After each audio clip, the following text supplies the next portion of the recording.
Stephen Monkey Mason and welcome to Fast Forward Reviews. I'm not gonna lie, I'm worried about this review. Hello? Do you know there's a Highlander 5? Yes, I know. I know there's a Highlander 5.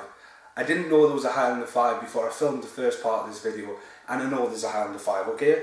But it's not really a Highlander 5 because Christopher Lambert went back to France finally when he went looking for it, didn't he? Goodbye, Casper. The movie is Highlander 5, also known as Highlander, the Source.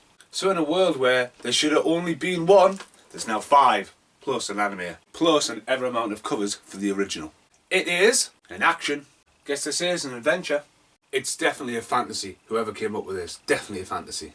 You can get that I really don't like any of the Highlanders except for the first one, can't you? The year, 2007. It's on for 1 hour and 26 minutes and 1 hour 39 minutes, depending on which version you see. There's 2 different versions. One was released in Russia before the one version came out. This version is on for 86 minutes, so this is not the uncut version. Directed by Brett Leonard, starring Adrian Paul.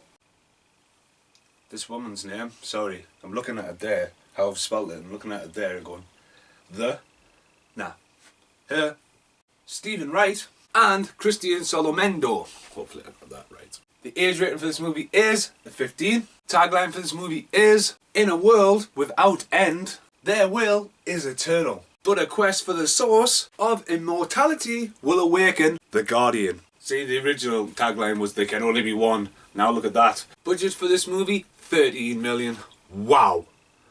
When the original cost 16 million, decades beforehand, and this cost 13 million, boy did they waste the money. Did they not watch the original? So here's a little bit about the movie, picking up after Endgame, and I guess as well the TV show, but I don't have that. Right, I am seriously baffled about what's going on here. So after the events of Endgame and the TV series, Duncan MacLeod and others are drawn towards the Source. This could be as baffling as Highlander 2. The Source has something to do with the planets lining up. But the Guardian has woken up to protect the Source. Who the Guardian is, I don't know. Duncan, along with his wife, it just so happens he has not seen his wife for quite a while. And it just so happens she is the only person in the whole world who knows where the Source is. I do apologise if that didn't make much sense. I'm reading notes from about a month ago when I watched this and sort of went. So yeah, it's Duncan MacLeod along with his wife, a couple of friends running around trying to get away from the Guardian and find the Source. Fun fact about the movie, the only Highlander film not to be released at the pictures and the only one not to include the Christopher Lambert looking for France. And here's a bonus fun fact for you, there is now a brand new Highlander comic book out, and that is Christopher Lambert on the front. Oh, it definitely looks like him, doesn't it? And this one's called The American Dream. So here's my review of the movie. Highlander is a classic. Highlander 2 on the other hand, I have no idea what it is. I don't even think the director knows what it is. Christopher Lambert definitely doesn't know what it is. It's weird, it's odd. It's time for a new kind of magic. Wow. Highlander 3, a new dimension, otherwise known as The Sorcerer, where there was now wizards and stuff like that in it. You know, it was another cash-in, mid-90s movie. Highlander 4, Endgame, which also had Edge from WWE in it, was sort of a crossover between the TV show and the Highlander movies, which I don't really remember what happens in this movie. And the anime, which I haven't got around to watching yet. So the first movie is fantastic, even the new 30th anniversary.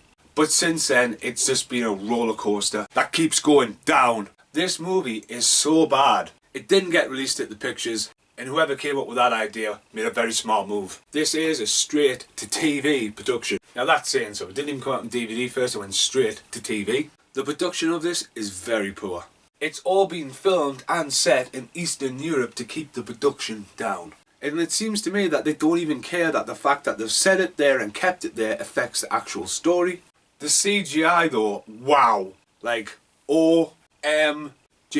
Along with lightning effects, exploding shots, along with effects that darken areas of the movie. Yeah, like this, like darken it right down. It's maybe just because I filmed a lot of the day and trying to make it look night. Almost trying to go for that Crow look, slash Underworld, slash Dark City. Mentioning Dark City there, Dark City doesn't half look like the Highlander 3 cover. You know, got the same orange font going on and all the kind of same layout on the back. That's because they're by the same company. So yeah, it's got this really like dark effect going on. The fighting with this Guardian person is absolutely shocking. Seriously? He zooms around? I'm not kidding. That actually happens in the film. He zooms around. Vroom. The Highlander series has always had great, good, evil baddies. They have the Kurgan, even Mary Van Peebles, even Michael Ironside.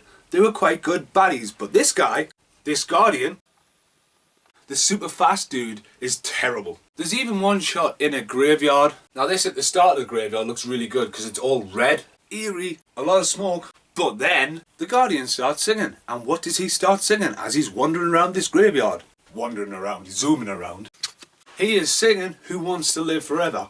What the?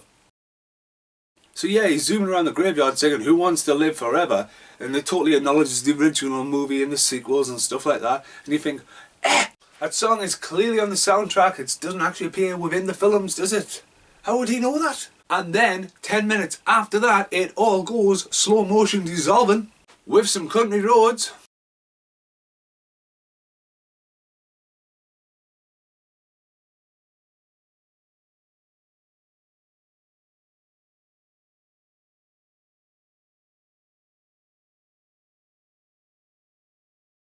So yeah, it's slow motion, it's country roads and driving montage, and guess what song is playing in the background? Princess of the Universe is blasting the opening track to Highlander 1. And it's not even Queen singing the song. Can you believe that? A Highlander movie has a cover of a Queen song that is iconic to the original Highlander. Now I might be spoiling a lot of this movie, but just before the movie ends, this movie gives you an entire flashback of what's happened in this movie. Yes, that's like me overlaid now, really fast, of this review rendered. Then I'm still talking, but the whole review's flashing back and forward. Now cut back here. So it retells you the entire story just so you make sure that you get the ending. I still didn't get the ending. Is the ending meant to be what it was always about? There can only be one. Is this the prize? I give up. I really do. Now there's a big reveal at the end for this ending, and it is super shit CGI. I said shit for the first time. And the second time. But it's that bad, I'm swearing on this video. So, should you own this movie? No, definitely not. Should you watch this? No! Warning, do not watch anything past Highlander 1. Highlander 2 is space and aliens, Sean Connery's back from the grave. 3, magicians. 4, can't remember it. Still need to watch the anime. But 5, definitely not. How many concert bricks? This is a 1-star movie. There we go, next to King Kong and Godzilla. 1 concert brick. You can't see it up there. 1 concert brick. Now, get rid of that brick. I've been Stephen Monkey Mason. Thanks for watching. Goodbye. Here's an outtake for you. Tonight it has been easier to find my paws, Jaws paws, and my black hat that I was wearing at the very start of this video, which was the original Highlander video from nearly 3 years ago. Wow! So it's easier to find this than find my purple Wookiee one that Simon Callum from New Zealand sent to us, and my orange and yellow hat I had. It has been 4 months since I filmed that review, I do apologise. But since then I have found a TV series on VHS with Christopher Lambert on the front cover. Feel the Force!